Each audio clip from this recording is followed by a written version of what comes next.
KWT slaying.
Salama family, salama. How y'all doing today? Hope you're blessed and highly favored.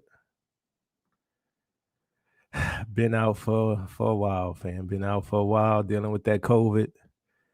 I'm like, oh my goodness. Am I gonna have to get every strain, every variation of COVID? Really? I'm like, I do my best to try to stay healthy but I want to thank y'all. I want to thank all of the ones who've been praying for me for my recovery and for the gifts and support. I really appreciate it. Really helped. But boy, that thing ain't nothing nice. It's by the grace of the Most High. I really wish they stopped hitting me with this stuff or hitting us with this stuff because it's getting old. It's getting old. Now, I'm not 100% yet, but I'm better. Right? I'm better by the grace of the Most High. And I'm telling you, I tell you, this walk ain't easy. No, I ain't lying. I am not lying. I'm like, oh my goodness. If I knew I was going to get in the ring with Hercules, I don't think I would get in the ring. I'm serious. Sometimes I'd be like, if it wasn't for the Most High, boy, I think I'd just sit on the sideline. I ain't gonna lie. I get beat up, but y'all don't know what I go through. Oh my goodness. But I really, really, really appreciate all the prayers and the love. I needed it. Still need it. Still send up the prayers because I pray to the Most High, nothing else coming down this way. That's just how it's been. It's been rough.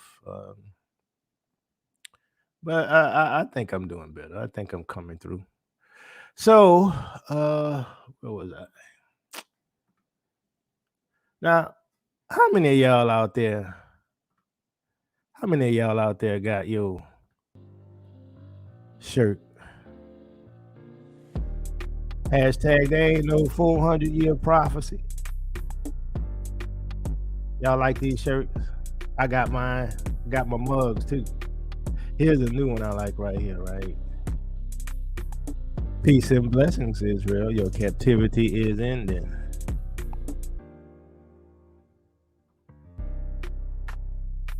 Some of y'all got y'all hoodies.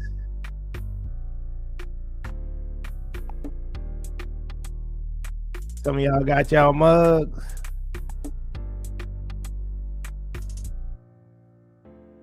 If you ain't got it, get it. Pretty good product. I like it. So, yeah, get that new shirt. I like that one. I like all of them. Just, they great. All right. So, let's get down to business, fam. Now, some of y'all been around for a long time. Some of y'all are new. Some of y'all like to do research, and some of y'all don't. Some of y'all like to be spoon-fed, and some like to feed yourself. Well, this is a place where I'll put the food down. You got to feed yourself. Now, when you're studying about the Bible, and you're studying about the history, and you're studying about who we are, and you're studying about the land, the biblical location of Jerusalem, or what we call Israel, and all these things, when you're studying, by definition, you need to open a book. You need to do some research. Google's your friend. Some of y'all don't like Google. Some of y'all like Pablum. Now, what you see on the screen right now is a playlist of all my stuff over here at Odyssey. This is the most up-to-date area. It's probably a little out of sequence now because I've been sick, but here, if you go to that playlist, you got years of research here, right? Yeha, the real Jerusalem, Jeremiah 29, what is Pan-Africanism, what is the Holy Land, and where is it? Is sub-Saharan Africa the true land of Israel, Jerusalem in the mountains, blah, blah, blah, blah, blah, blah, Ethiopia, blah, blah, blah, blah, covenant, blah, blah, blah, blah, blah, blah, blah, blah, blah, blah, blah, blah, blah. Why do I say that? Because that's as much research as I put in. And, you got people who, they got their own opinion on things, and that's fine. Everybody got their own opinions, but they haven't put in the same amount of research. And so that's why I can talk about certain things, and some of y'all not going to get it, and some of y'all like to eat the icing off the top of the cake and don't want to eat the cake because it don't take no effort to suck on something sweet. That's just the way it is. So it's sort of like me trying to tell a neurosurgeon who's been studying, neurosurgery for years, hey, you wrong. You know what, neurosurgeon? You need to do X, Y, and Z. You know what, neurosurgeon? That's not what you call that. That's not. No. You should be. You know what I'm saying? Some people ain't put no research in, and some people have preconceived ideas. Some people don't know how to ask critical questions. When you want the truth, you have to ask questions. What makes sense? What don't make sense?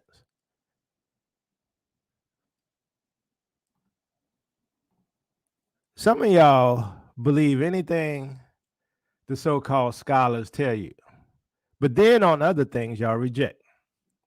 Well, the letter J has only been around for 500 years. Okay, well, y'all accept that. But then you got scholars who say things like, you know what, the Egyptians were white.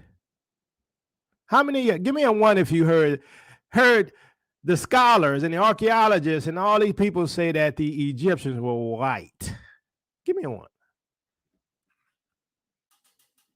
Or two if you haven't.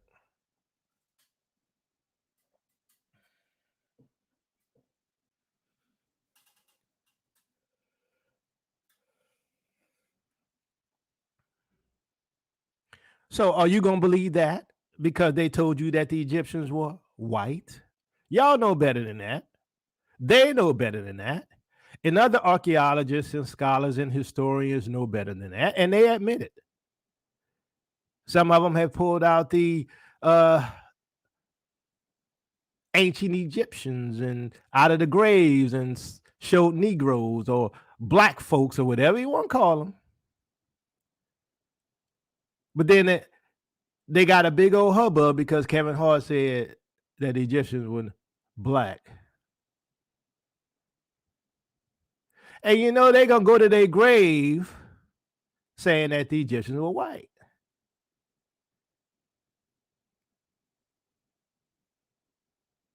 But some of y'all don't even want to do no research, whether or not those things be.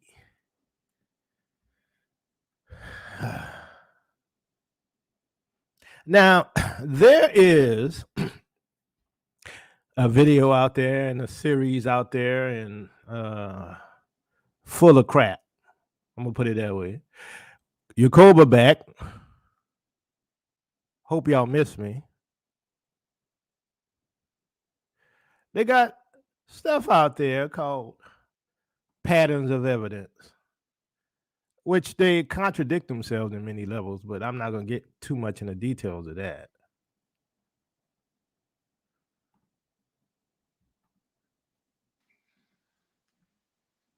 So, the academic conclusion to all this, and I've only given you a small set of highlights because there are a lot more quotes that I could have put in there. As there is no archaeological evidence to confirm or even support the stories of the Old Testament, it's logical to conclude that the Bible is a work of fiction. That is the academic position that we're in at the moment. That is the academic position we're in at the moment. Why is that the academic position that we're in at the moment? Because there's a lot of contradictions and there's a lot of stuff that's missing from a biblical point of view. Some of the things described in what we call canon don't exist in the land that we call Israel.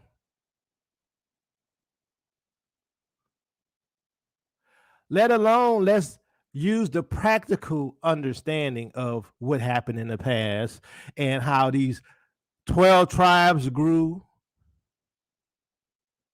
and they had descendants. And all of these people supposed to fill up that little bitty land over there in the Middle East, and y'all believe it.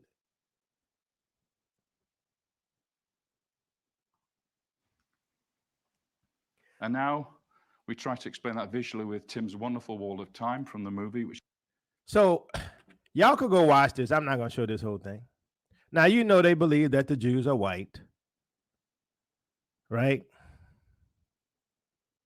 And they're going to go through this whole thing of the Exodus and the path that they took and stuff.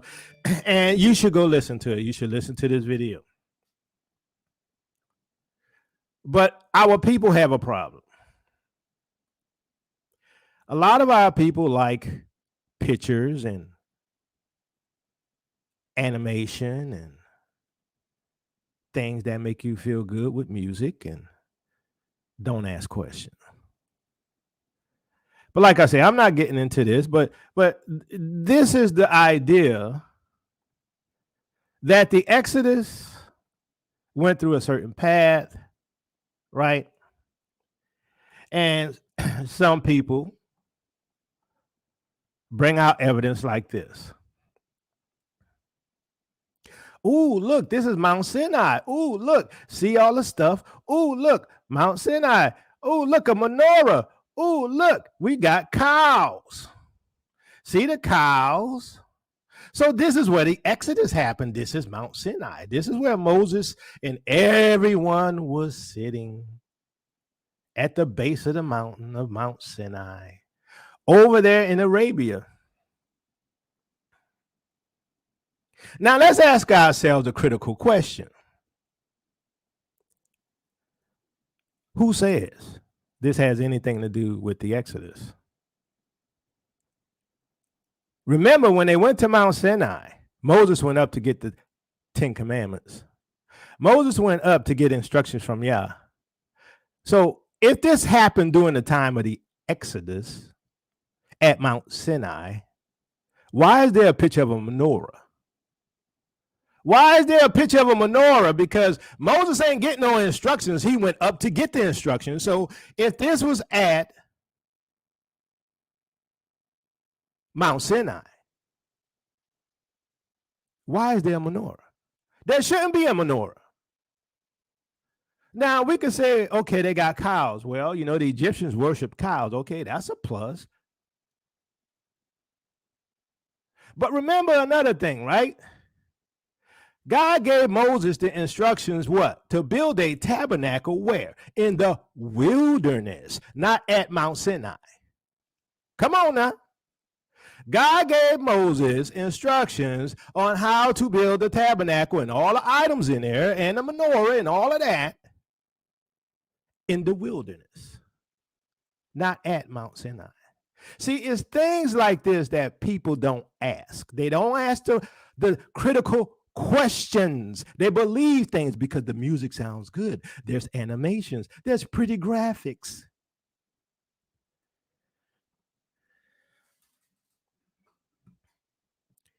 Now, there's a guy that started all of this. There's a guy that started all this, and his name is Ron Wyatt. And Ron Wyatt has been proven to be a liar. Ron Wyatt, who started this whole thing with the patterns of the Exodus movies and all this stuff, and all of these white boys got on it, and these white scholars got on it. He's been proven a liar.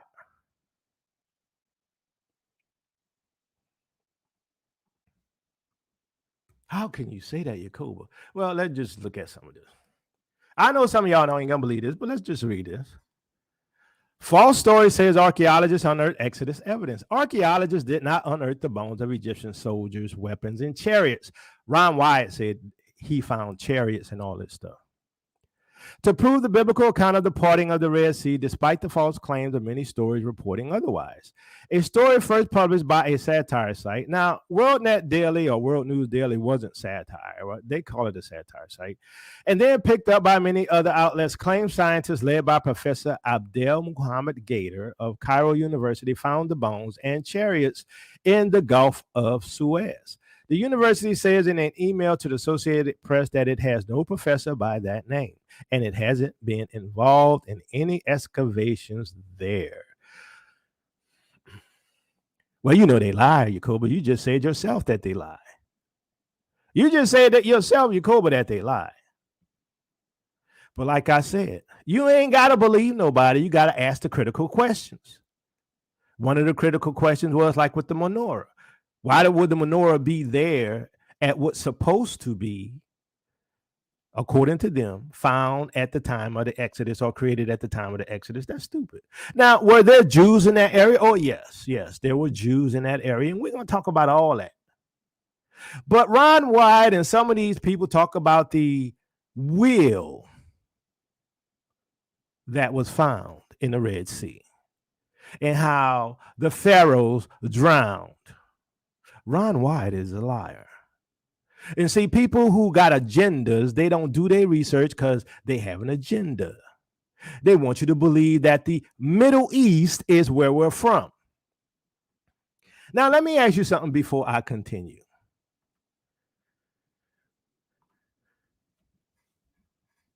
Now, as we started off, we discussed how certain people that don't look like us want the location of Israel to be in the Middle East, want the location of Jerusalem to be in the Middle East, want Egypt to be in the Middle East, want everything that has to do with the Bible to be in that little small area in the Middle East. Now, why do you think they want everything just a little bit to the east, just a little bit on the other side of the Red Sea? Because if you go west, guess where you at? Africa. If you go west, then the Israelites were what? In Africa. If the Egyptians are black, then if Moses was mistaken for an Egyptian and the Israelites were mistaken for Egyptians, then maybe everything occurred in Africa. But we got to move it to the right. We got to move it to the Middle East. We got to move it to that other side because there's some lighter folks over there. There's some Turkish people over there. There's some Hittites over there. There's some Syrians over there. And that's a whole nother study in and of itself. Notice all of their research, modern research, pushes the Israelites into the Middle East. Why? Because you Negroes ain't Israel.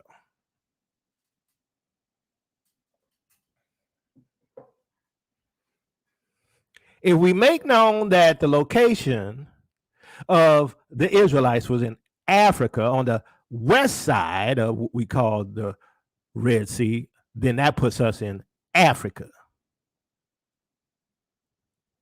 So now you got Negroes who look like us, sound like us, but they're not us, going along with the white supremacist theology that our land is over in that little strip.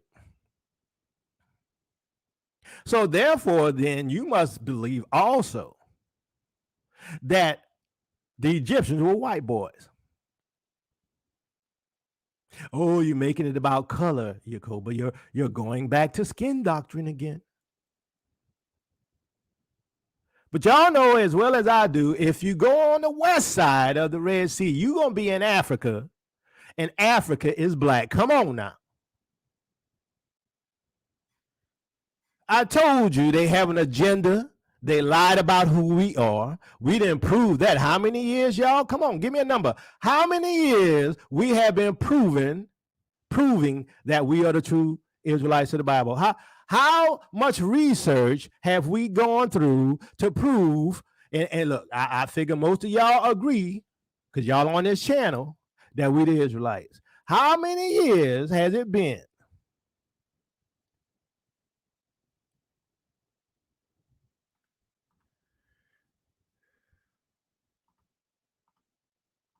Has 6 spokes. Unlike Wyatt's chariot wheel, where the spokes are wide and thick, these are very narrow. They're very thin. If you look at it side on, they look extremely thin, but they're wide. They cover the whole cross section of the wheel.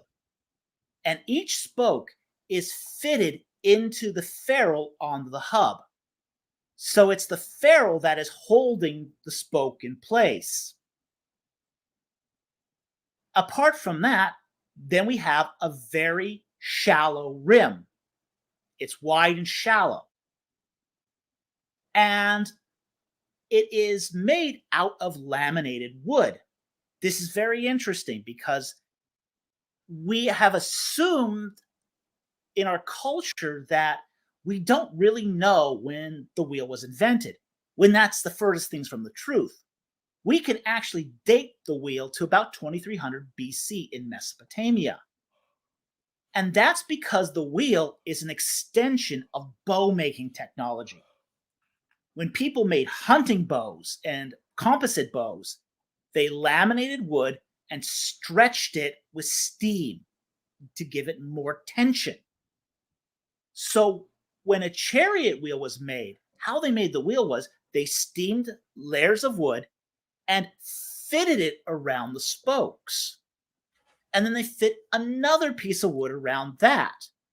And as the wood dried and cured, it created elastic tension that held the whole wheel together.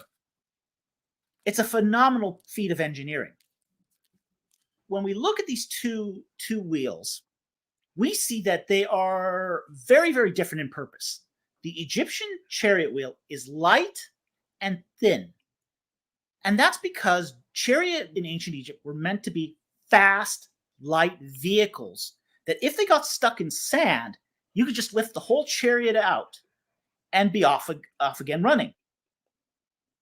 So it's a chariot wheel that was designed specifically for desert travel. So now that we've given an overview of both chariot wheels, now I'm going to say why I think that Wyatt's wheel is not just a forgery, but a really, really bad modern forgery. Okay? The first reason is, well, kind of obvious. Just look at the 2 chariot wheels. It looks nothing like an Egyptian chariot wheel. Now, there have been people who said that Egyptian chariot wheels can have 4, 6, or 8 spokes. This has nothing to do with the spoke count. Now, it is true that the Egyptians did experiment with 4 and 8 spokes very early on in the 18th dynasty. But the Egyptians also standardized really, really quickly to the 6-spoke chariot wheel because it was strong, it was light, it economized on wood. Wood was a very expensive material in ancient Egypt. A lot of it had to be imported. So you didn't waste wood when you didn't have to. So it was economical. The second thing is, it also economized, the Egyptian chariot wheel also economized on gold. They didn't put gold where they didn't need it. Because again, gold is heavy. You don't want heavy stuff on a chariot. Another matter with Ron Wyatt's chariot wheel, why I think it's a forgery and a bad forgery, was because Ron Wyatt could not have found this chariot wheel where he said he found it. He said he found it at 1.5 miles off the coast at 60 to 200 feet. At 1.5 miles off the coast of the Gulf of Aqaba, the depth there is at over 500 feet. And even so, he could not have dove to 200 feet. No scuba diver in 1985 or 1984 could have dove to 200 feet because that scuba gear equipment was limited to 130 feet. So he couldn't have been where he said he was when he took that photograph of the chariot wheel. Furthermore, I think one of the most damning things about this chariot wheel is the fact that there is actually gold foil on the tread. Wyatt is supposed to be telling us that this chariot wheel was driven across Egypt through the Sinai and then was lost in the Gulf of Aqaba. The fact is that when a chariot is driven, gold is soft. Okay? Sand is an abrasive. There is no way that the gold foil on the tread would have survived a trip across the Sinai. This chariot looks brand new. And that's probably the final thing I think that is really marks it as a forgery. It has perfectly flat surfaces. Surfaces that look like they have been created with power tools. You go to the Egyptian Museum, you look at an Egyptian chariot or any other gold piece of furniture and look at the gold surfaces, nothing is perfectly flat. Even under ideal preservation, nothing looks flat because it was all hand done. Handcrafted wood, handcrafted metal, everything, every surface has an imperfection. That's just the nature of handcrafted items. There is no way this chariot was an ancient chariot wheel because you don't have flat surfaces, perfectly flat surfaces. So anyway, that's my take on this chariot wheel, and I hope this... Like I said, you got to dig deep. You have to ask the right questions. You have to compare things to what the Bible says. Some things make sense and some things don't. And he made a great point about the chariot wheel. Now, I've been following that whole thing for years. I told you I'm older than a lot of people here. I've been following the Ron Wyatt stuff for a long time. And the fact that he said he found a chariot in the Red Sea, he's a liar. Ron Wyatt is the same guy that says he found the Ark of the Covenant buried under the Temple Mount in Jerusalem. He's a liar. Not one load of evidence. None. But yet there's a historical connection to the Ark of the Covenant. And where? Can we say it, family? Ethiopia.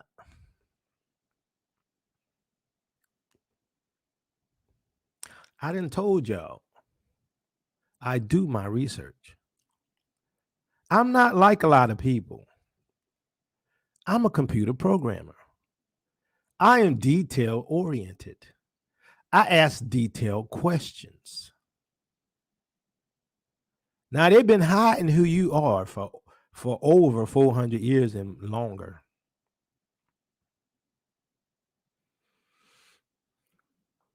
They've been hiding who you are for over 400 plus years. You think they're not going to hide your land? There is literally nothing in the Middle East that identify it as our land. There is nothing in the Middle East that identify it as where 12 tribes of people were living. There's nothing.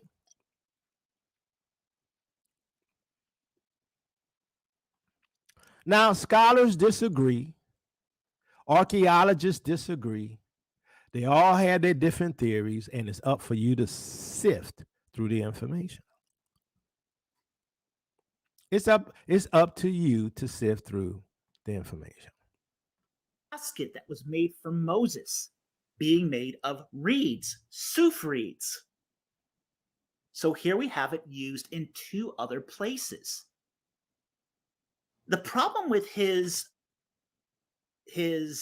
use of the word Suph to mean end, which is Soph in Hebrew, is that it is a Middle Hebrew term. And according to Halot, it doesn't come into existence until the 8th century BC. It's a Middle Hebrew meaning. So to translate Suph as Soph or end is an anachronism. It occurs later in the Hebrew language. So his contention here is not very likely. Moreover, the Egyptians identify the lakes of the Pelusiac estuary as both the Pa-Yam, the sea, and the Pa-Tufi, the reeds. So Papyrus Anastasi 3 identifies this body of water as part of an itinerary. The scribe of this papyrus mentions Pi Ramses, Pi Hahirot, and the sea or the reeds as in all close proximity to each other. So we know where Pi Ramses is. It's in the Nile Delta. It's not on the eastern side of the Sinai, it's on the western side. So that's the second premise. The third assertion is that Etham is on the east coast of the Sinai. Now, Numbers 33:6 says that after the Israelites camped at Sukkoth, their next stop was Etham or Pithom. Now, Pithom is the name of Tel el-Rataba. An issue is that we find Pithom in the Ramesside texts. Papyrus Anastasi 6 talks about the fortress and the pools of Pithom as being in the land of Cheku. Cheku is the Egyptian name for the Wadi Tumilat in the Nile Delta. So I'm gonna put this link in there. Y'all could go watch the rest of the video. But if you were listening to what he was saying, he was talking about the Yam Suph, and he was talking about the names of the location where Pithom and Ramses were, and that the Yam Suph had to do with the Nile Delta. Why is that important? Because some of you people don't do your research. Some of y'all stuck on, oh my goodness. I mean, sometimes, man, I tell you, Google is your friend and y'all hate Google. Some of these lies you can figure out by doing just a little bit of research, just a little. Well, let me continue. So he was talking about the Yam Suph. Now, that guy that you were listening to, he's an archaeologist. Now, he believes that the Exodus route was at the top up there by where you saw Yam Suph and Ramses and all that, and not that route that Fritz was talking about, which goes down to the Gulf of Aqaba and stuff like that. I told you there's a bunch of BS going on, but y'all don't, some of y'all are just stubborn.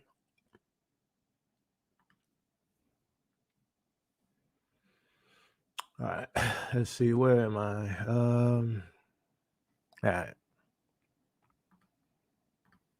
And have located the only 2 possible routes out of the country. The northern route, the road that the biblical text clearly states was not taken by the Hebrews, and the second route, which went through central Sinai, the road that the Bible clearly states was taken by the Hebrews. And they went out into the wilderness of Shur. It is here that Hofmeyr deals himself the death blow, when he turns biblical history on its head and contradicts the biblical account completely, by suggesting that the Hebrews actually took the northern route out of Egypt, the same route that Hofmeyr himself and the biblical text clearly stated was not taken by the Hebrews. And it came to pass, when Pharaoh had let the people go, that God led them not through the way of the land of the Philistines. When Pharaoh let the people go, God did not lead them on the road through the land of the Philistines, although it was near, for God said, "Lest the people turn back." So initially, they didn't want to go out the one way because he's afraid they would turn back. Now they're going out a different way, and God says, turn back. But basically, we see them turning back up to the area they originally were trying to avoid. As an archaeologist, looking at it from a geographical standpoint, it doesn't make a lot of good sense. But boy, does it make good sermons. Geographically, this makes no sense. Strategically, it makes no sense. So I hand it to the pastors and say, boy, is this good sermon material. Because sometimes God sends you in directions that make absolutely no sense.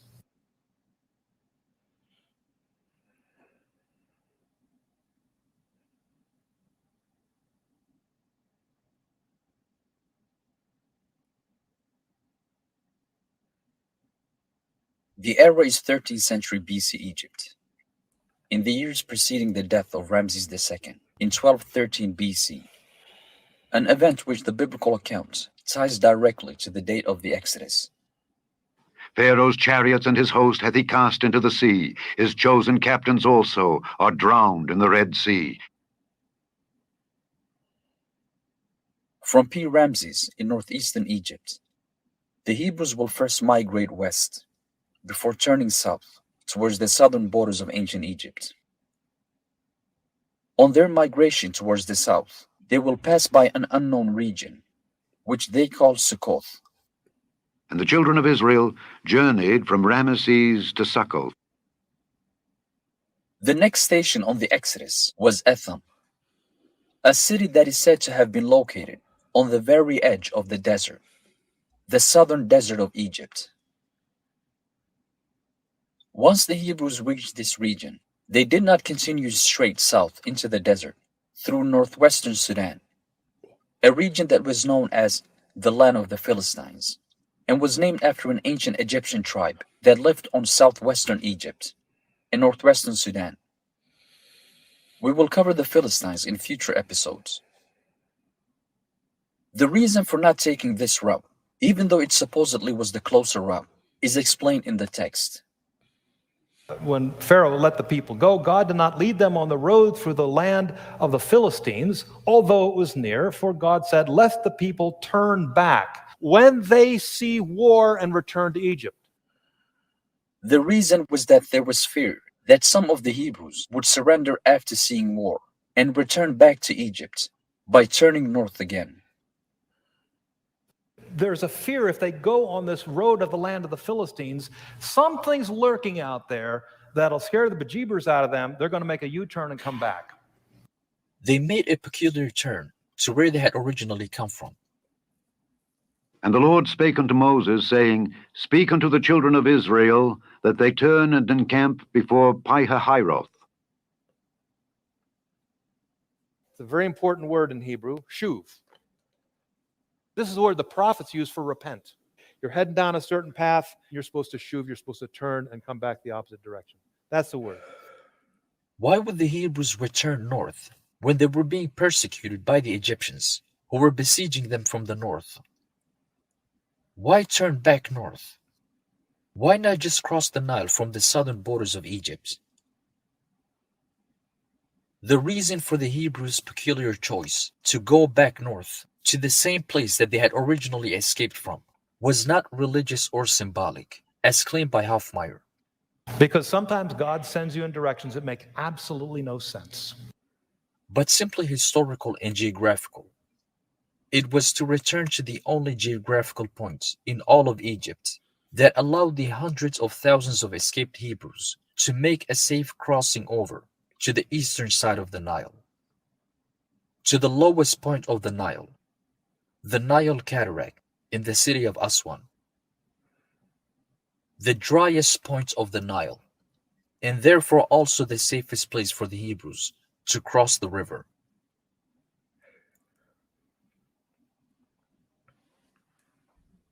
The crossing point of the Exodus is described with one of the most explicit descriptions in the entire Bible.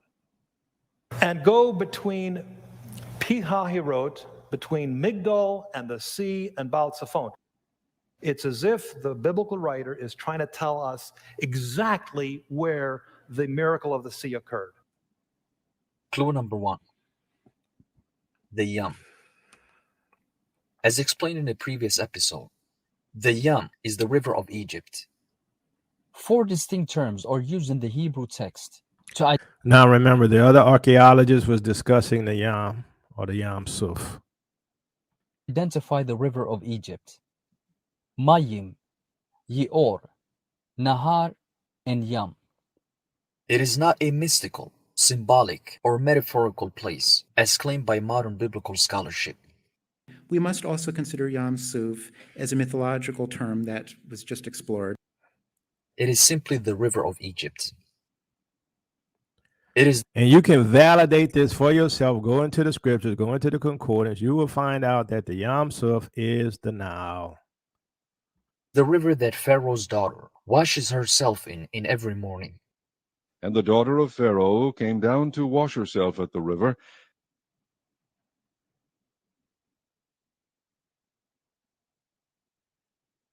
And the river that Pharaoh visits on his daily morning routine. Rise up early in the morning and stand before Pharaoh. Lo, he cometh forth to the water, and say unto him, Get thee unto Pharaoh in the morning.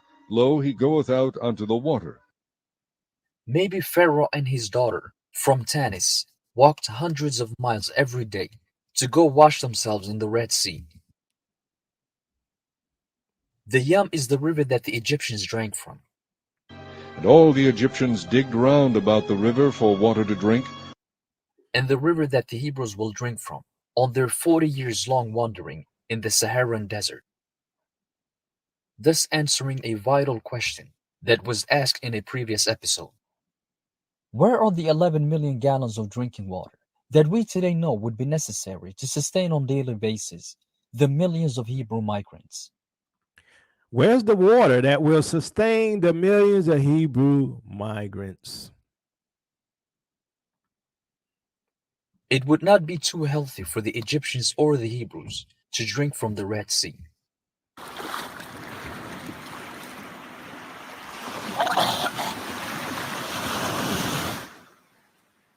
This Yam was dried up by a strong northern wind, or Qadim Ruach, as it is described in the Hebrew text, always translated as an eastern wind, to further propagate the idea that the Hebrews were crossing the Gulf of Aqaba, and an eastern wind dried up the Red Sea from the right.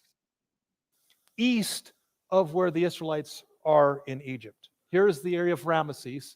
And so we have the Israelites living here in the land of Goshen. And so if we have the wind blowing east, you see where the locusts are going to head right towards this large Balach lake system.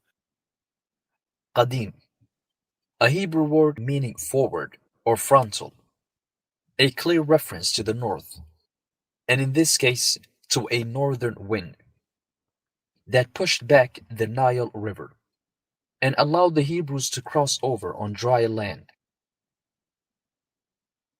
Pharaoh, after seeing the Hebrews encamped at the Nile Cataract, makes an interesting proclamation. For Pharaoh will say of the children of Israel, They are entangled in the land, the wilderness hath shut them in. The desert has shut the Hebrews in, and not the sea, which would be the more accurate statement if the Hebrews were crossing the Red Sea and were blocked by the Gulf of the Red Sea. For Pharaoh will say of the children of Israel, They are entangled in the land, the wilderness hath shut them in.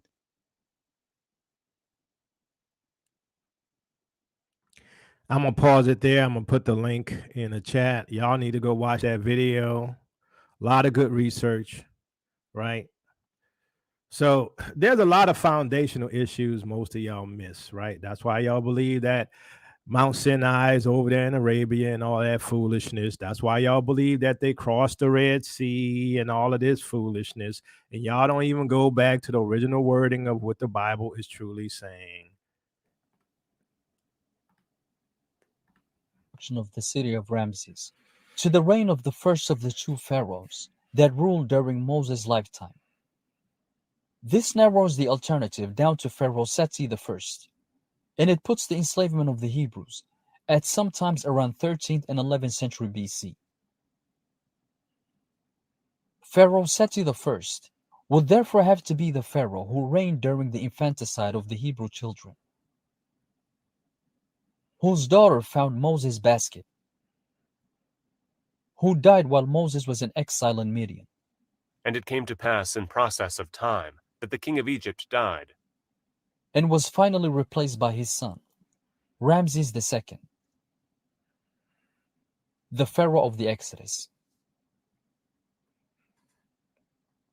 This chronology also puts the biblical land of Goshen, as previously suspected by scholars, somewhere in the Delta region, where we find both the city of Ramses and the city of Pithom. We do know archaeologically that the fortified city of Pi-Ramses, very much like Pithom Ramses, was rebuilt in the early 13th century on the site of the old Hyksos capital. There was a capital, Avaris. They had moved the capital up to the Delta region. Now in the 13th century, this is being rebuilt, and that's in the area of Goshen. This also narrows down the river in Exodus 1 and 2, the river that the Hebrew children were drowned in, which Moses' mother placed the baby basket in, and which Pharaoh's daughter picked up the basket from, to the Nile of Egypt, the only river in the region, and the only river in all of Egypt. So the Pharaoh enlists all of the people to annihilate the Israelites by drowning all newborn males in the Nile River. And this leads then to the account of the birth of Moses and his exposure to the Nile River. He's hidden away for 3 months and set among the bulrushes at the edge of the Nile River. Pharaoh's daughter will eventually discover him, adopt him, and name him Moses.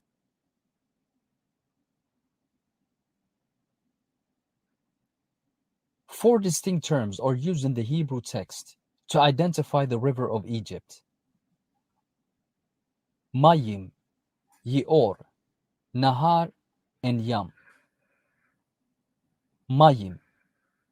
As the Hebrew plural for water, this word has no specific meaning and is used generally in the Hebrew Bible to identify any significant body of water. Nahar. Another general term. This word is used in the Bible to describe rivers. Yeor, a non-Semitic term of ancient Egyptian origin, most likely deriving from a dialect that was used in the city of Memphis. In every appearance of this term in the ancient Egyptian sources, it is used exclusively to identify the Nile River.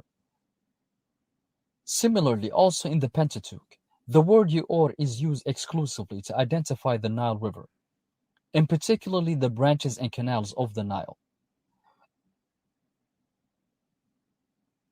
The fourth term is Yam. Although the etymology of this word indicates that it was used to describe a swamp-like river, and not necessarily a sea or an ocean, as it is usually translated. But the name Yam Suph, read sea, implies a more marsh-like setting rather than the open sea. The word Yam Suph, or Red Sea, describes a more marsh-like setting. She said it. I didn't. Do the research. I told you. Google's your friend. This word is used in many parts of the Bible to describe different types of water streams, from the streams of the Nile and the Euphrates, to the stream of the brass laver inside Solomon's temple. And from Exodus 10, Yam becomes the prefix in the proper name that is given to the Nile River in the Hebrew Bible. Yam Suph. The word Suph simply means reeds, and is meant to describe the reeds that grew vastly in the Nile Delta in ancient times, and were used for many purposes by the Egyptians, including making papyrus and building boats. The first appearance of this word in the book of Exodus is in Exodus 2:3, in the story of Moses' mother placing Moses' basket among the reeds of the Nile River. And she laid it in the flags by the river's brink. The text uses Suph here as a literary tool to describe the physical Suph, meaning reeds. Now, the same place where Moses' basket, which was made of reeds, which was on the coast or the sides of the Nile River, the reeds, the Yam Suph. I'm like, come on now. Y'all could go do the same research I've done. Y'all got the same tools I have. You can go use Strong's and check it yourself, just like I have. But no, you got to go with your preconceived brainwashing from the Gentiles. characteristics of the river that carried Moses' basket to Pharaoh's palace. Located in the time of Pharaoh Seti in the city of Memphis, on the borders of the Nile. And again 2 verses later in Exodus 2:5, to identify the river that Pharaoh's daughter found the basket in. And when she saw the ark among the flags, she sent her maid to fetch it. The Nile being the only river in this region, scholars naturally identify the Reed River in Exodus 2:3 and Exodus 2:5 with the Nile of Egypt. Again, there's no doubt about that because Moses' mother placed his basket amongst the reeds, same word.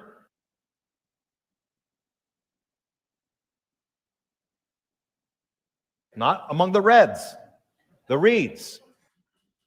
And it's not until we reach Exodus 13, verses 17 and 18, that the standards suddenly change.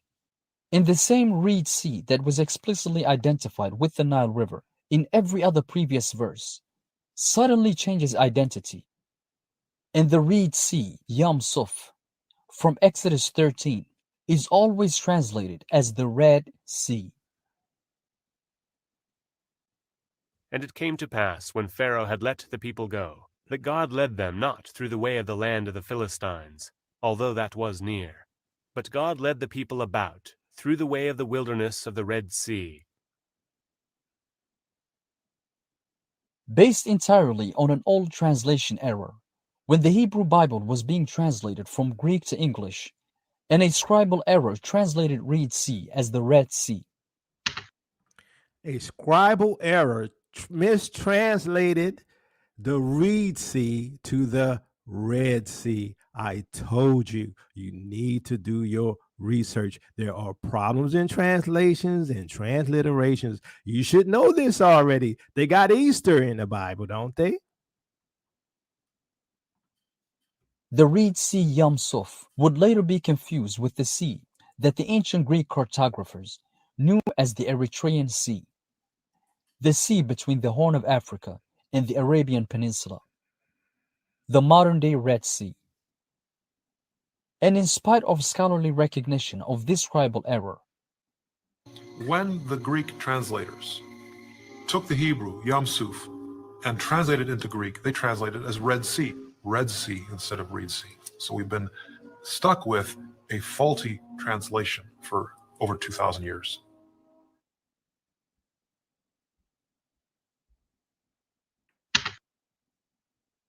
the Red Sea mistranslation of the Hebrew Yam Suph is still very prominent in the modern translations of the Bible, and is heavily supported in academia and the media. There's a sea ahead and an army behind! Ready yourselves!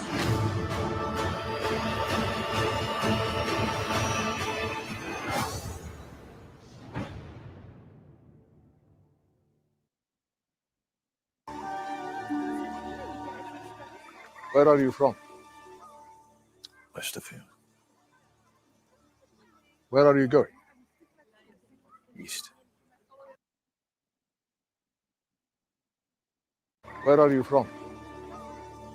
West of here.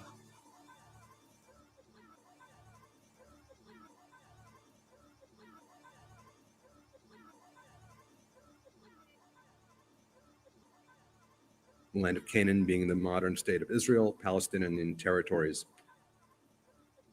Where are you going? East.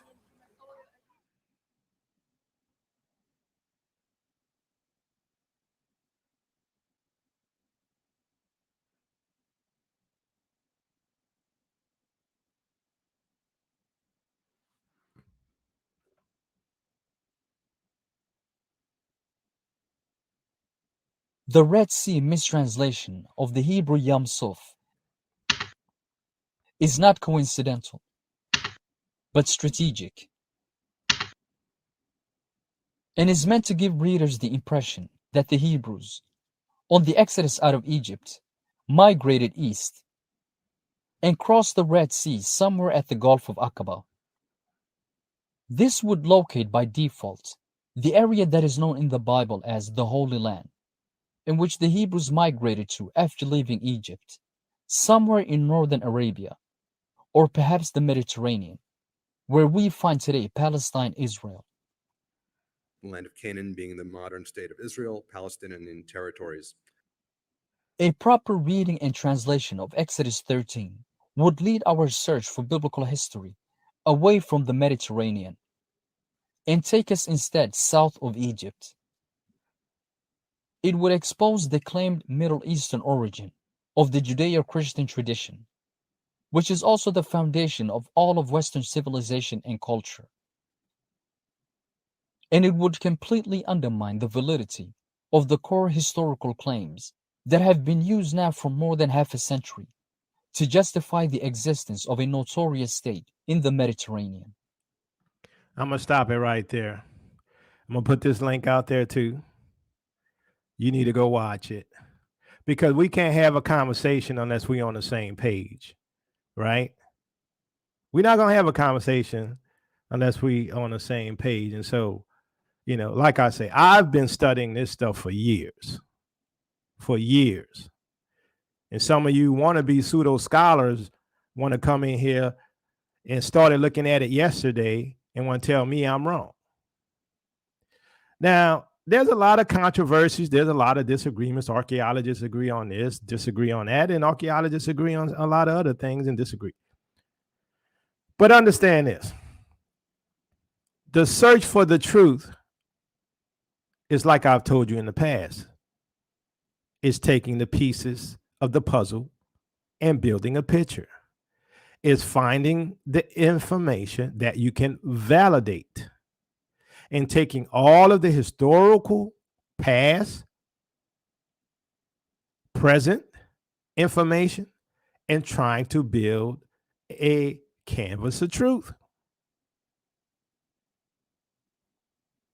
This is the only way to do it.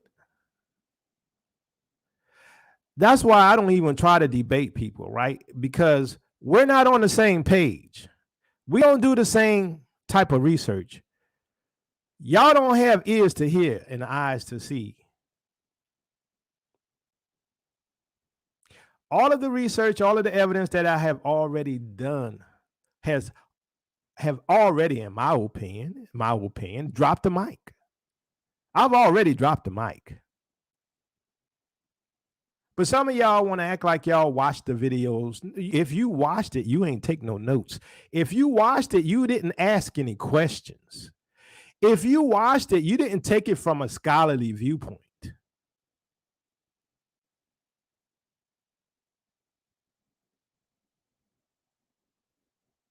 But you want to tell me I'm wrong.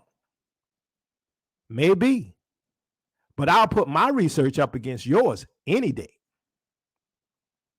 Because I like to ask questions. I don't know everything. Some things don't make sense to me. And I got to try to make the puzzles fit. I got to try to understand. They're telling me one thing, I'm seeing another. The Bible says one thing, I'm seeing another. Who am I going to believe? There's no way in the history of this world you're going to ever convince me that that's our land in the Middle East. You ain't going to never convince me that's our land in the Middle East. Ever.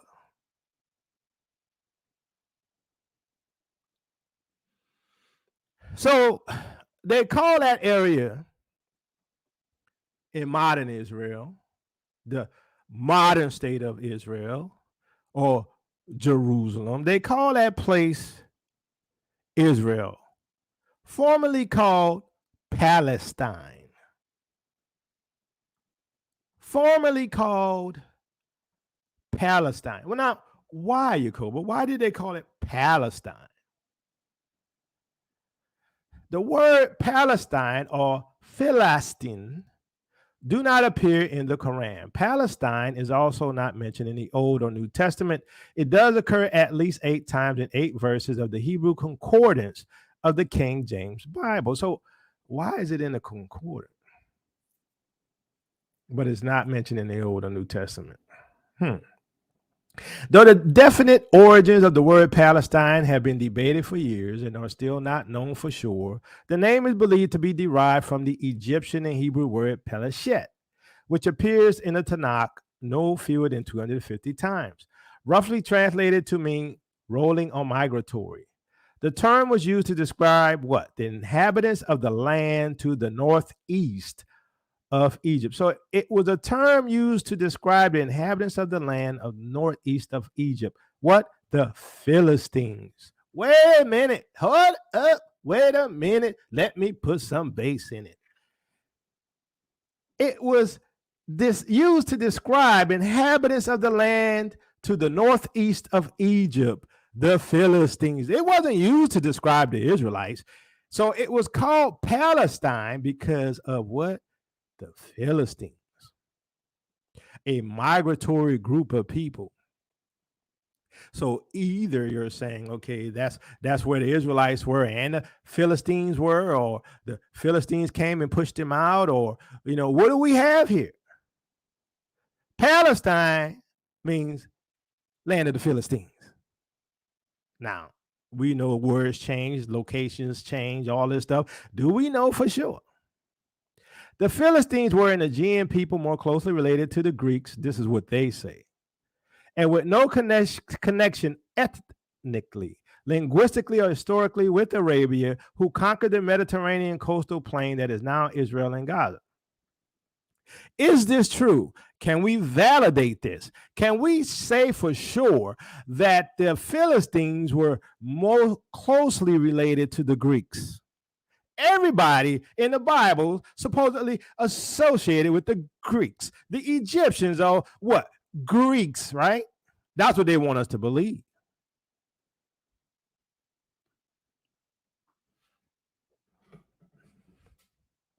Before the Israelite conquest, the Egyptians called what is now Israel what? Syria. Hold on, wait a minute, huh? That don't make sense to me. Before the Israelite conquest, the Egyptians called what is now Israel, Syria, and Lebanon retinue.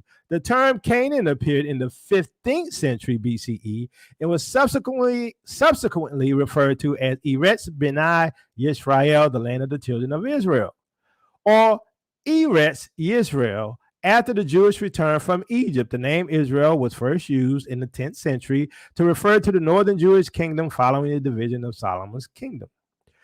During the Persian period, the area that is now Israel and Syria was referred to as Kole Syria. How come it wasn't called Israel? How come it was called Syria? How come it was called Palestine? A derivative of the name Palestine first appears in Greek literature in the 5th century when the historian Herodotus used the word Palestine to refer to the coastal strip inhabited by the Philistines. The area inhabited not by the Jews, but by the Philistines. This is why it is called Palestine. But Yacoba, that don't mean nothing. Yacoba, you don't know what you're talking about. take all of the little pieces from all of the 30-something, 20 to 30-something videos I have over there on Odyssey. Start putting the pieces together. I go through the scriptures. I go through the history. I go through the geography. I go through what the scholars saying and where they agree and what they disagree on. And guess what? Y'all still buy the BS.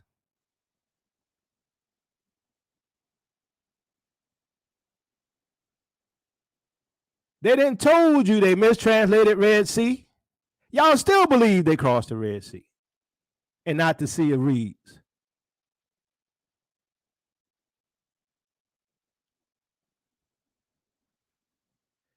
So now we know that that area was called Syria. It was also called Palestine, which is the land of the Philistines. That's them. I didn't say it. I read it to you. But I told you what's happening is they're pushing everything out of Africa, because once everything is in Africa, we know the Israelites are Negroes. The Egyptians got to be white, because if the Egyptians black, the Israelites are black. And some of y'all scholars, some of y'all mores are going along with the agenda to keep everything in the Middle East. Why? Because I don't know why they're doing it, but the reason why it's being done is to keep Israel out of Africa. But like I said, take the information from all of the scholars. Take the information from the archaeologists. Take the information from the historians. Take all the information from the geologists. Take all the information from the biblicists. Take all of the information and build the truth.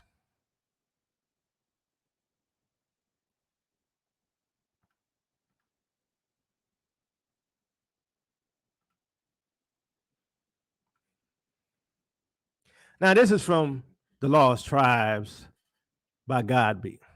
So many of you all saw this. Negroes here, Negroes there. Oh, I'm sorry. It says Jews.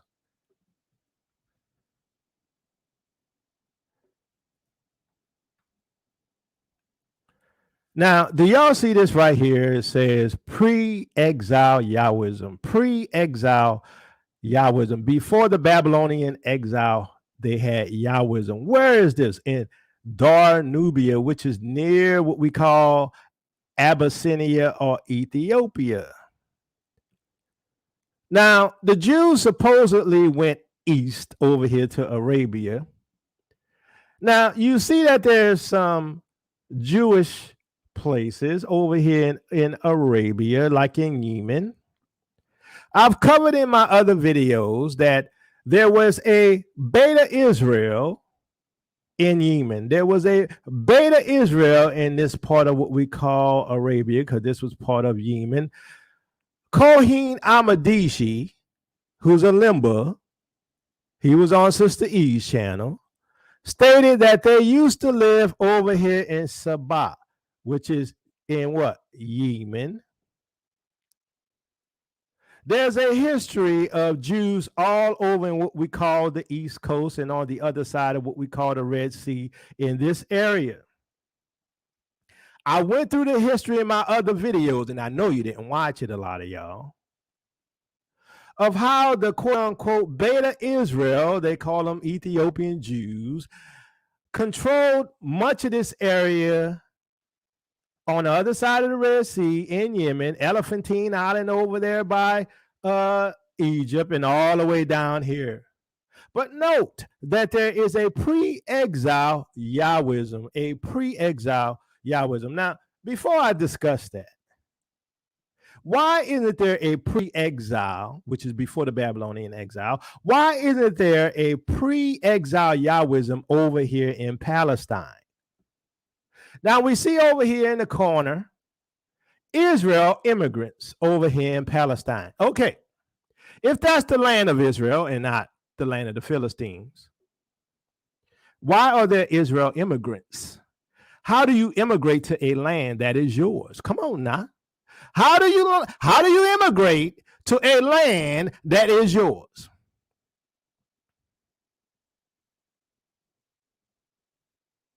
Now, you see here, there's Jews all over Africa. Just look at it. We're going to talk about a lot of this stuff, right? The dagger tombs. We're going to talk about a lot of this stuff. Now, there's a group of people who claim to be the Philistines, and they're not Greek. We see here Lam, right? Or Lam in some translation, Jewish colony, right? We see over here, right? Nothing but a bunch of Jews, Jewish traces, right? The Ashanti. We know all of this. Jews over here in the west, Jews in the east, Jews in the north. But guess what? It is Africa. It is Africa. How come we don't see all these Jews over in Arabia? How come we don't see all of this history over in Arabia? Y'all believe this is where Mount Sinai was. Y'all believe this is where Israel is. Y'all believe this is where Jerusalem is. How come all these Negroes over here in Africa claiming to be Jews or being shown to be Jews? Not only are they shown to be Jews, it's pre-exile Yahwism, which is before Judaism. Now, Yakoba, what is Yahwism? We're going to talk about that. But I want to show you something on this map. See over here in the corner. It shows the Minoan Philistines. The Minoan Philistines.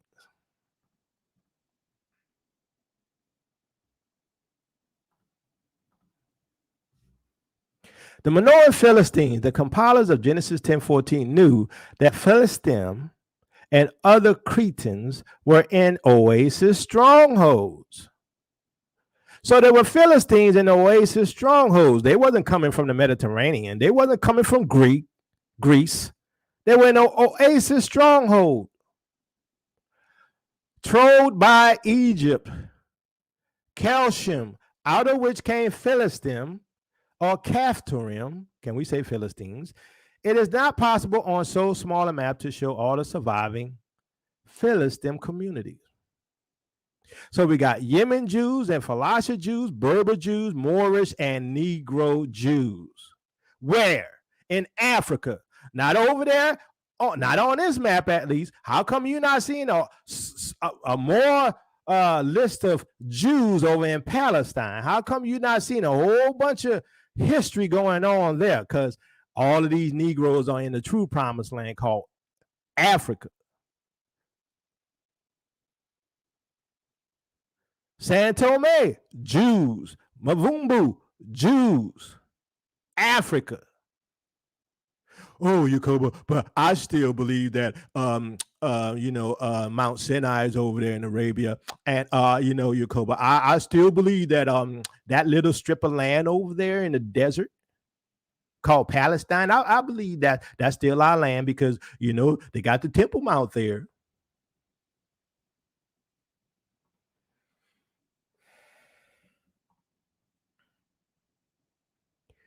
Now here you see these trade routes.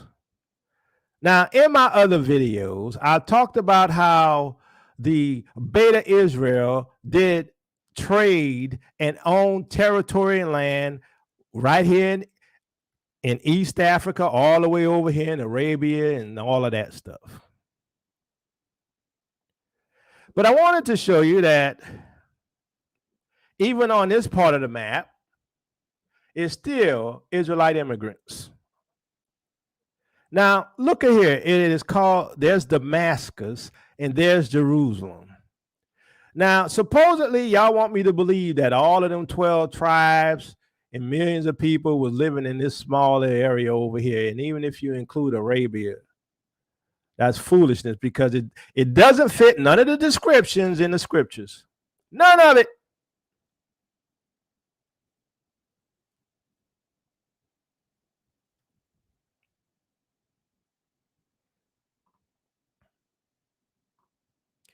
Now, this is a book called The Dagger Tombs, a tribe of Jewish origin in the desert of Sahara. A tribe of Jewish origins in the desert of Sahara. Where's the Sahara? Is it the Middle East? Or is the Sahara in Africa? How come you got so many Negroes Moorish, Yemenite, black folks in Africa who are designated Jews. I didn't write the books. But in his book, it's called The Daguerreotypes. I'm going to start up here.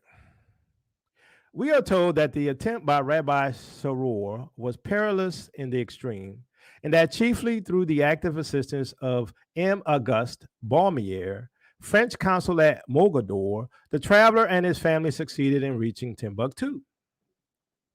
When there, the French Geographical Society entrusted him with the mission of exploring African countries. To that organization and to kindred ones, he has been the means of imparting useful information. In his journey through the great desert of Sahara, Rabbi Saror encountered a Jewish tribe of nomads. The results of a careful study of their history and social condition were set down and forwarded to the Alliance Israelite Universelle at Paris. Thus was Loeb enabled to favor the public with his version. Now, notice he ran into a Jewish tribe of nomads. Now, we also know that the Palestinians or the Philistines were nomads. The translator, and I'm not saying they Philistines, I'm saying that if you read this book, you'll find out there's a relationship between these Daguerreotypes and the Philistines. And I'm going to show you who the Philistines are known to be in this book. The translator in his preface wisely observes that as the narrative emanates from an African Israelite, a what? An African Israelite? Really? You mean not a Middle Eastern Israelite? Whose historical and scientific knowledge is exceedingly limited, we must not wonder if exaggerations as well as chronological inaccuracies are discernible, but that the recital in the main is true there can be no doubt, as it is fully attested by authority. A few words before we approach the direct topic. In the desert of Sahara, there are many fertile spots or oases. Now, remember where we saw in the other map that the Philistines were what? Staying in oases, where? In the Sahara. Some of these, as modern travelers assert, are thickly peopled. Rabbi Saror's discovery seems to have extended to the southern portion of the desert and even into the Sudan, beyond Timbuktu as far as the river Niger. The principal inhabitants of the regions are designated Tuaregs. Who? The principal inhabitants were called the Tuaregs or the Tuaregs. Y'all know who the Tuaregs are. We talked about that in other videos, if you watched them as you say you have. From these have branched out the Almudin, or Orthodox Tuareg. So the Almudin are the Orthodox Tuaregs, dwelling in the great desert of Adgag. And we saw that was in the Sahara.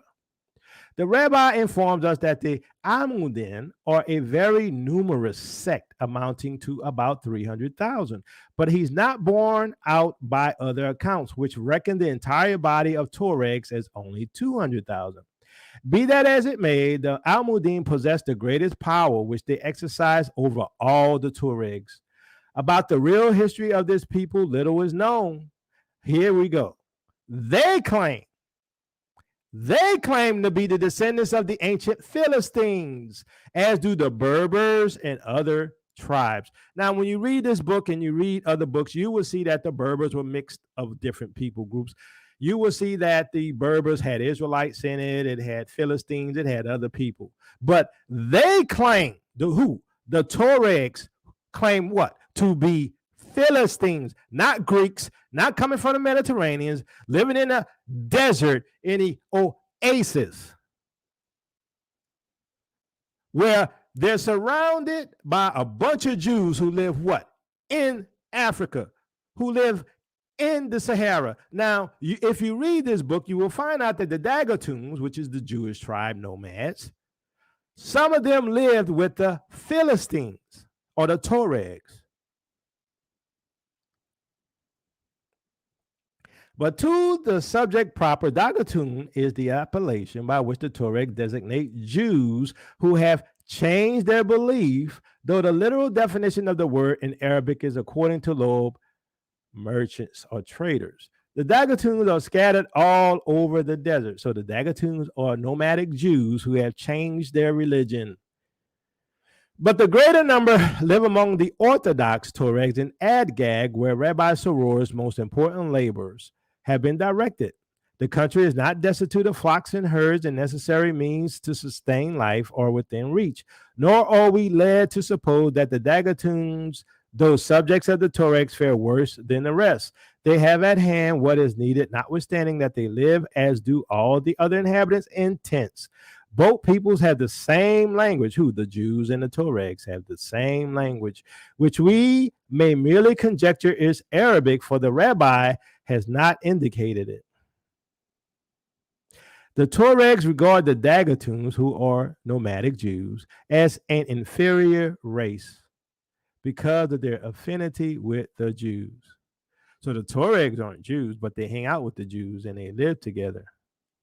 And some of the Tuaregs converted to Islam and some didn't. Some of the Jews converted to Islam and some didn't.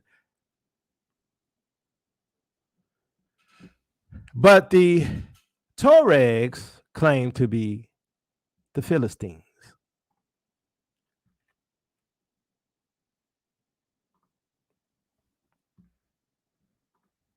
Now we were talking about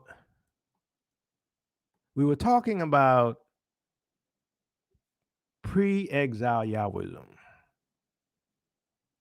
Pre-exile Yahwism. Now in his book, Lost Tribes, a Myth, Godby, he talks about some of this stuff. Now you should go read the book, but we're going to look at a few things. Excuse me.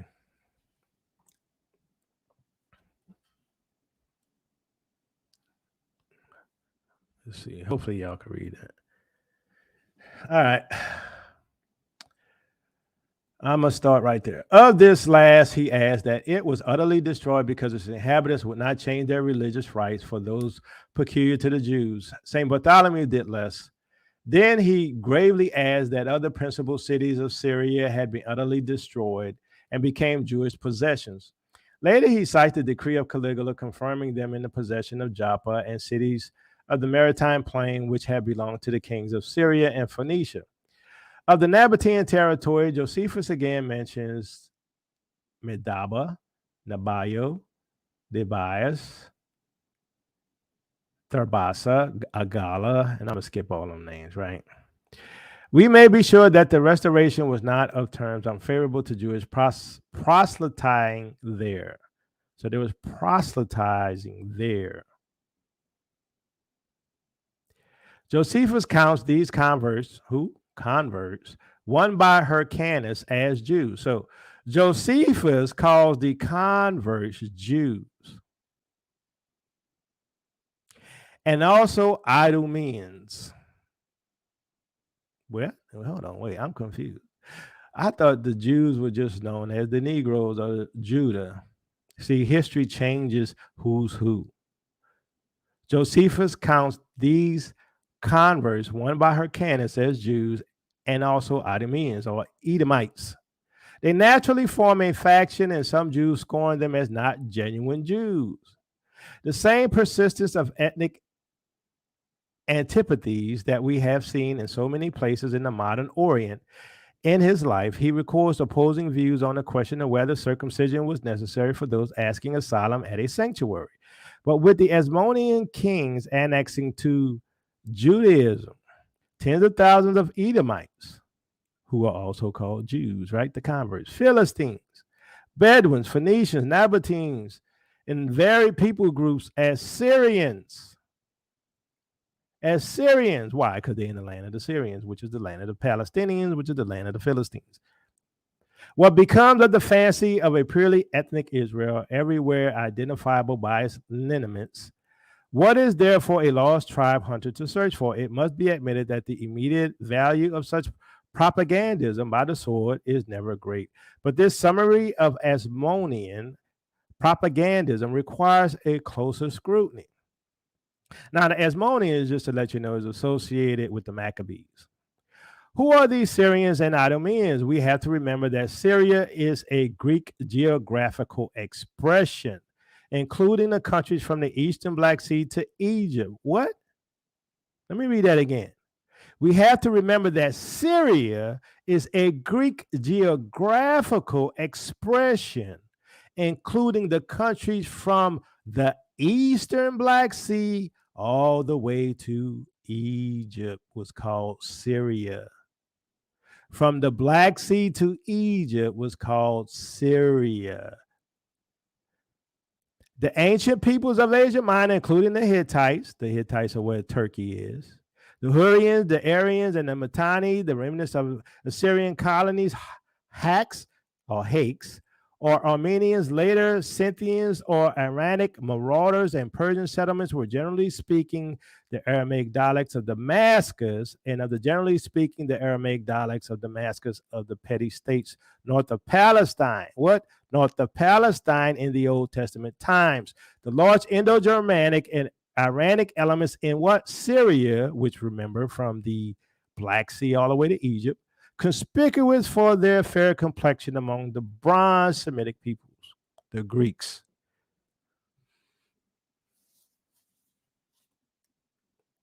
From Egypt to the Black Sea was called Syria.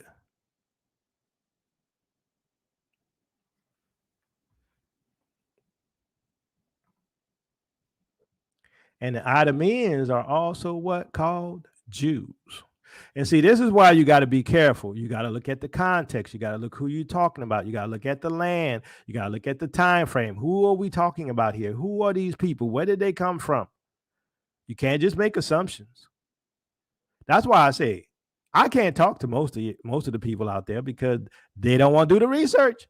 They don't want to break it down. They don't want to get to the fine details.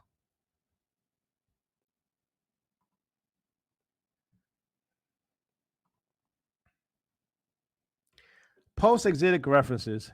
We may next consider the post-exilic material bearing upon the subject.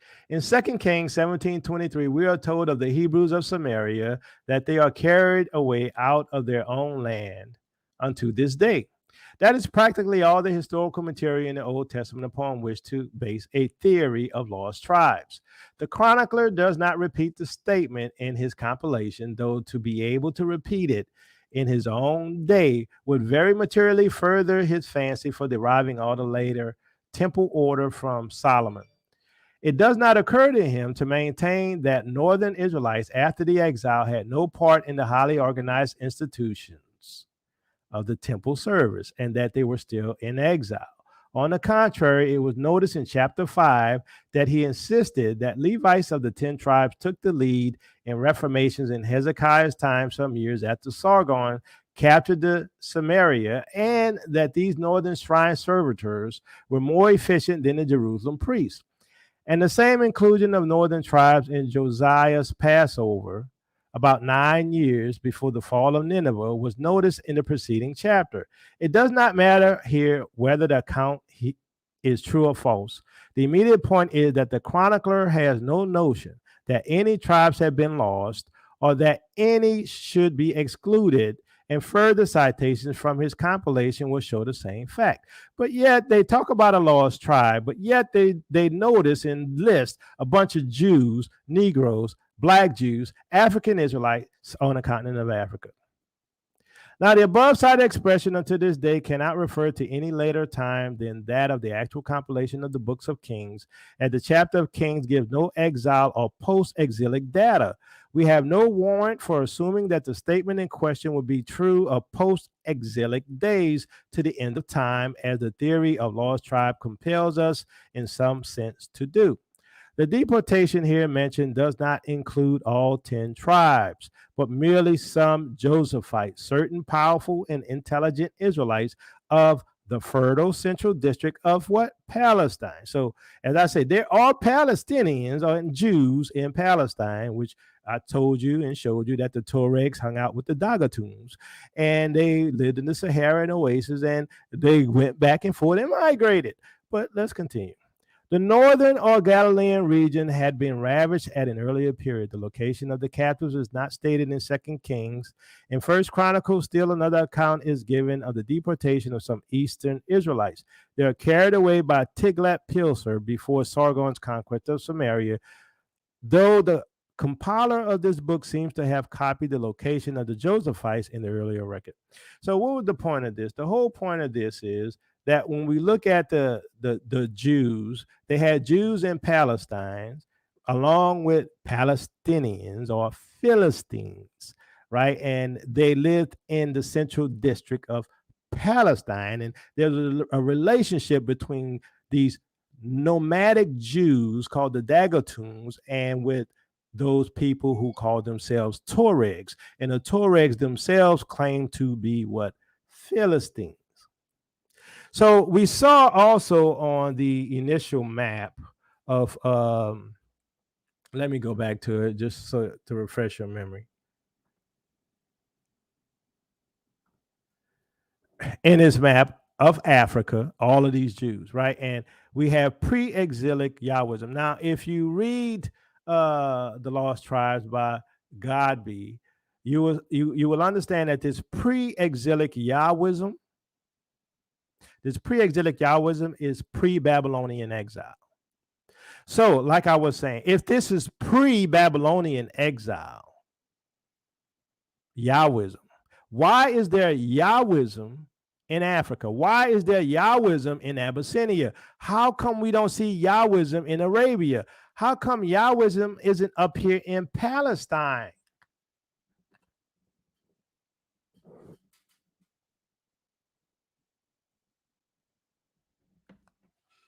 How come it's pre-exilic, pre-Babylonian worship of Yah?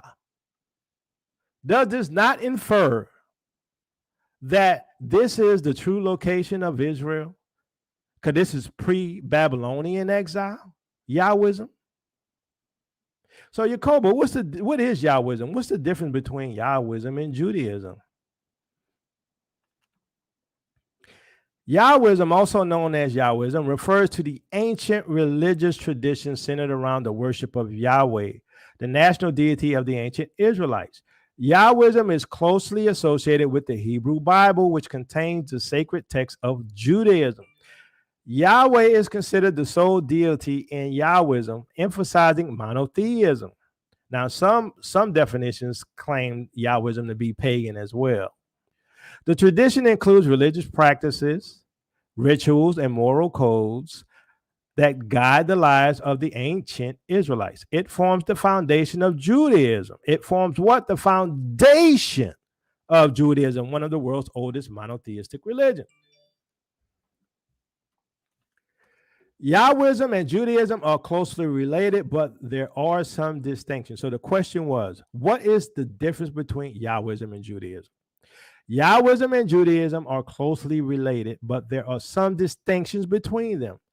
Yahwism refers specifically to the ancient religious tradition. What? The ancient religious tradition, which many call Judaism today, but it's not the same. It is the ancient religious tradition centered around the worship of Yah or Yahweh, the national deity of the ancient Israelites. It primarily refers to the religious practices and beliefs of the Israelites before the Babylonian exile in the 6th century BCE. So we saw on the map, on Godby's map, that it was pre-exilic Yahwism. Pre-exilic, pre-Babylonian exile Yahwism in Africa, in Abyssinia. Judaism, on the other hand, is the continuation and evolution of Yahwism. So Judaism is the daughter, let's say, of Yahwism. So Yahwism is the oldest belief, the oldest Israelite religion, Moses' time. And that was pre-exilic in Nubia by Abyssinia.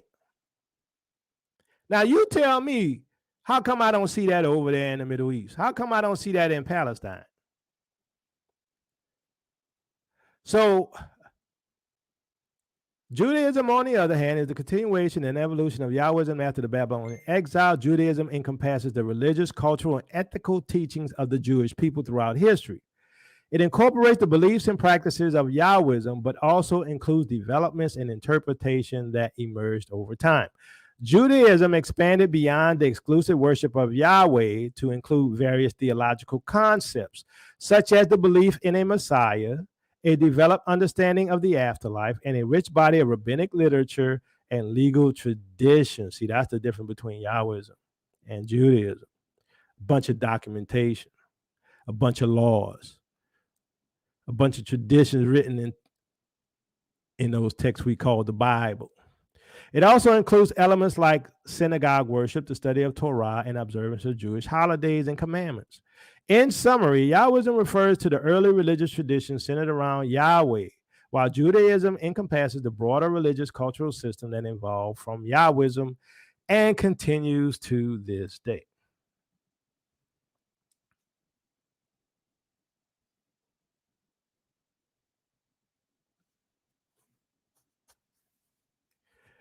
So pre-exilic Yahwism is before they were kicked out of the land during the time of the Babylonians. So if it was pre-exilic, does it not make sense that that land, which is near Abyssinia, Nubia, and all of East Africa, which, you know, we've already shown maps that show where Eden is and east of Eden, and it would be East Africa, that pre-exilic Yahwism had to be where the real land of Israel is? Come on now. Because it's pre-exilic. It's before the Babylonian exile. It's before what we call Judaism.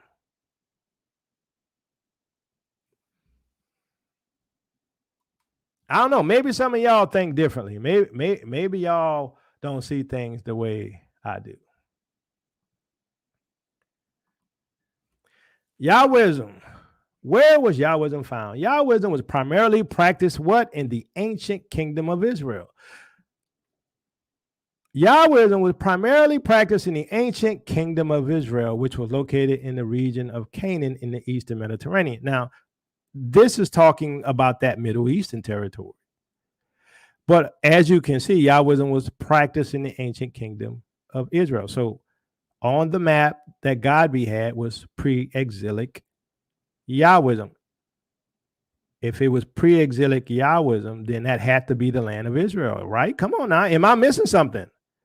Am I missing something? Am I confused here? Is my analysis incorrect? The kingdom of Israel emerged around the 11th century BC and had its capital first in Shechem and later in Samaria. The Israelites who adhered to Yahwism considered Yah as their national deity and worshipped him in various locations, including temples and high places. Yahwism was also present among the Israelites in the southern kingdom of Judah, with Jerusalem as its capital. However, in the southern kingdom, the religious practices and beliefs were influenced by the Davidic monarchy and the priesthood centered around the temple in Jerusalem. It is important to note that the practice of Yahwism extended beyond specific geographical locations, as Yah was believed to be the God of all the Israelites. The worship of Yah was a central aspect of Israelite religious life, rituals, sacrifices, adherence, moral, ethical codes, etc. Now, like I said, pre-exilic means that it was before the Babylonian exile, which means that they were living in the land that God had given them. So how can they be practicing the ancient form of Israelite religion pre-Babylonian exile? Now, assuming that that's one of the places that they may have migrated to and brought it with them, how come we see all the Jews in Africa? How come we see these religious practices in Africa, and we don't see none of that in the Middle East? We don't see none of that in Syria. We don't see none of that in the quote-unquote Palestine of the Palestinians. We don't see none of that in Arabia. Now, we do have some Jewish populations that control parts of Yemen. We go through that. We go through the history. We go through all of that. But y'all want to act like y'all watched the videos. No, you didn't. You ain't watched the videos. Because you don't seem to have the ability to put the pieces together.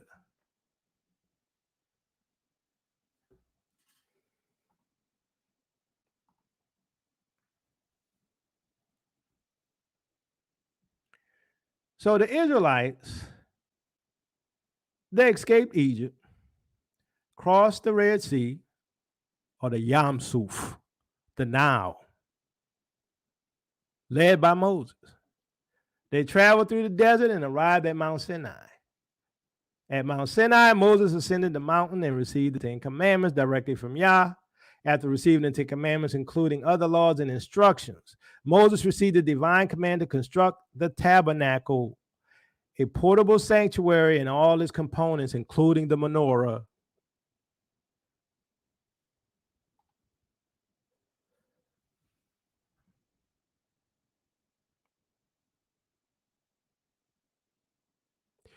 Look, you all who have the ability to moderate, please.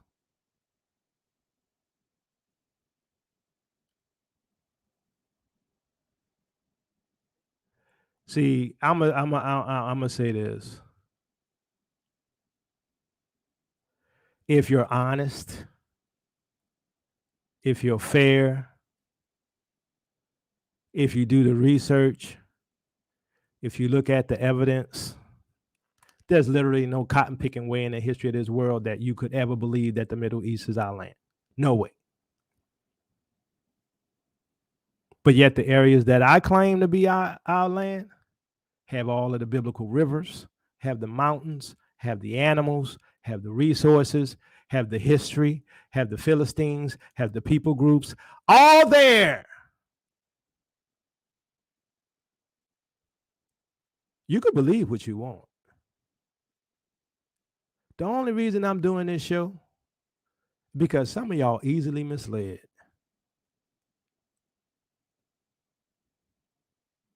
Some of y'all believe whatever they give y'all. Some of y'all don't do a lick of research. Some of y'all don't know how to unlearn and relearn.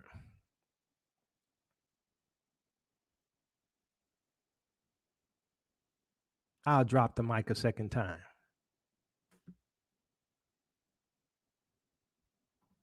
I'll be waiting for the hit pieces. I'll be waiting for the videos. I'll be waiting for the misrepresentation of my position because it's coming. It always comes. I hope y'all glad I'm back because I'm back. I hope my haters love that I'm back because now you can learn some more stuff.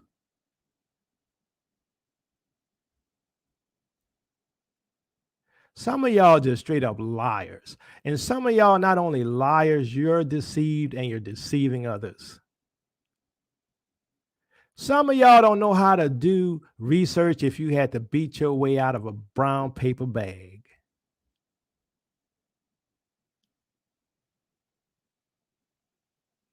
And some of y'all just want to lead people astray because you got agendas that's not a Yah agenda. And some of y'all just straight up lazy.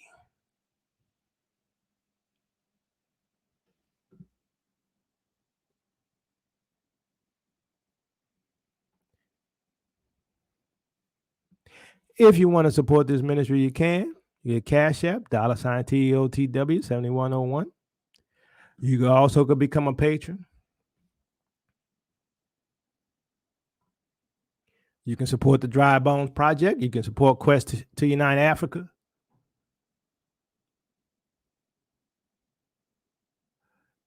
I'm going to put it this way. You got to get up early in the morning to beat my research. I ain't patting myself on the back. I'm just saying I'm thorough like that. I'm detail-oriented like that.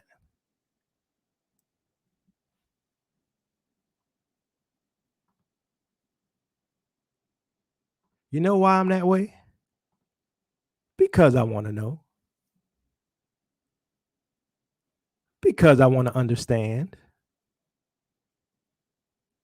Because I don't want to be deceived. That's why I do what I do. That's why some of y'all get upset with me because I'm so firm on my position, but I do my research. I do deep research. And the sleight of hand don't work on me. These are not the drawers you're looking for. That don't work on me. That work on some of y'all. That work on some of y'all. It don't work on me. And like I told you, I'm not looking to make friends. I'm looking to do the will of the Most High. I'm looking to help my people get out of this situation they're in. I'm looking for my people to walk in truth. Why? Because you shall know the truth, and the truth shall make you free. That's why I do what I do. I want my people free. I want to be free. Some people want big ministries. Some people want to have conferences. Some people want big churches. Some people want to get your money. Some people got other agendas, and I don't even understand what they are. Because some of the stuff that some of these Israelites believe boggles my mind. But I'm going to say this, and I'm going to roll out. I ain't never, ever seen anything like this in the history of the world. I'm getting off topic right now. I'll probably do something about that this week and talk about the prophecies. This prophecy stuff is off the chain. The deception is off the chain. The deception and the wickedness and the prophecies and oh my goodness, I told y'all, I said something coming. I told y'all something off. This thing is off the chain. And if y'all can't see it, I feel sorry for you. Oh my goodness. I've been out for like a month. I'm sitting down, laying in the bed, and I'm listening and I'm watching all this stuff. And I'm like, huh, what? Really? They said that? They doing that? They did that? What in the heck is this? The mark of the beast? What's this? The all-seeing eye? What's this? What did it?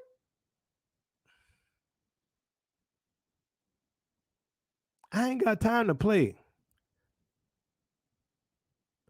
And if you don't believe that America Mystery Babylon, more power to you, because you're going to be stuck right in it. You're going to be stuck right in it, and you're going to burn up with her. Keep listening to them people that tell you America not Mystery Babylon. Go ahead. You're going to burn up with her while she promoting alternative lifestyles. While she trying to make Africa support alternative lifestyles. While she attacking other places and other people and changing the currency and bringing in the mark of the beast and bringing in all of this crypto and digital currency stuff. Oh yeah, Phantom. 100. I know about WorldCoin. It's insane. WorldCoin is scary. But y'all keep playing. Y'all keep acting like we're not living in the last days. Y'all keep acting like we're going to stay in the land of our captivity. You can't heal in your land that you've been enslaved in. That's why the Most High had to take our ancestors out of Egypt so they can worship him in the wilderness. You can't heal in the place you were made sick. You can't heal in the place where they're poisoning your food, your air, your water. How are you going to stay in the place where they're passing laws that say that you got skills from slavery? How are you going to stay in a place they're trying to pass laws? If anybody support reparations, you don't get no more federal money.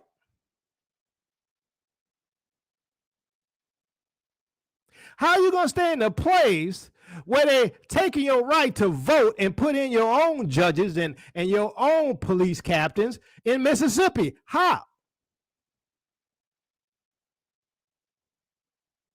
How are you going to stay in a place where they're taking away your right to control your own money and make your own purchases and buy your own goods and your own food? How?